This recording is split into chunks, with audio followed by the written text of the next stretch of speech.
ठीक है। हाँ, रेफरेंस मैं आपको बता देती हूँ। फिलहाल मैं आपको चरक संहिता से पढ़ा रही हूँ क्योंकि ये जो चैनल है इसमें मैं आपको पढ़ाती हूँ और बुक्स का रेफरेंस देके आपको सिखाने की कोशिश करती हूँ। ठीक है। चरक संहिता का त्रिएषणी अध्याय, इसमें 3 उपस्तंभ का वर्णन है। अब यहाँ पर हम आते हैं ब्रह्मचर्य पे। ठीक है। पहली बात तो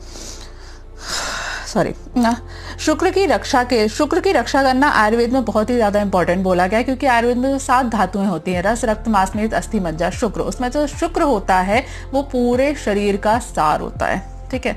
अब ये शुक्र डायरेक्टली सीमन नहीं है, क्योंकि यदि ऐसा मान लिया जाए तो फिर फीमेल में तो 7 धातुएं होंगी ही नहीं, पर ऐसा नहीं है। शुक्र सभी धातुओं का जो सार भाग है उसको शुक्र कहा जाता है, ये डायरेक्टली सीमन को नहीं कहा जाता। लेकिन जब सेक्स की बात होती है तो वहां पर शुक्र का अर्थ सीमन से निकलता है। ठीक है। ये भी एक क्लियरिफिकेशन है, समझना जरूरी है। अब शुक्र की रक्षा के लिए 8 प्रकार की चीजें बोली, क्योंकि 8 प्रकार से इंसान शुक्र को शरीर से बाहर निकालता है। अब ये 8 प्रकार की चीजें कौन सी है इसको समझ लेते हैं। स्मरण करना, कीर्तन करना, केली करना, प्रेक्षण करना, गुह भाषण करना, संकल्प करना, अध्यय करना, व्यवसाय करना, क्रिया, निवृत्ति, चेप, ये 8 प्रकार के मैथुन बोले गए हैं। ठीक है। अब थोड़ा इसको हिंदी में मैं आपको समझा देती हूँ।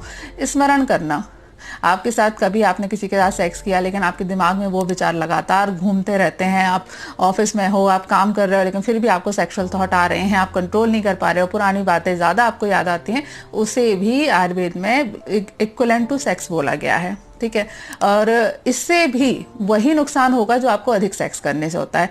दूसरों को सेक्स करते हुए देखना, सेक्स के बारे में सोचना, इमेजिनेशन करना, किसी वर्चुअल वर्ल्ड में जाके इमेजिनेशन करना, सेक्स से संबंधित बातें करना, फोन पे बातें करना, जो फोन सेक्स वगैरह चीजें लोग होती हैं वो करना, हस्त मैथुन करना।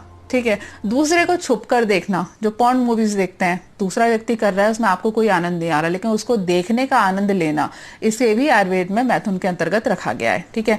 अब इन सारी चीजों को छोड़ना ही ब्रह्मचर्य कहलाता है।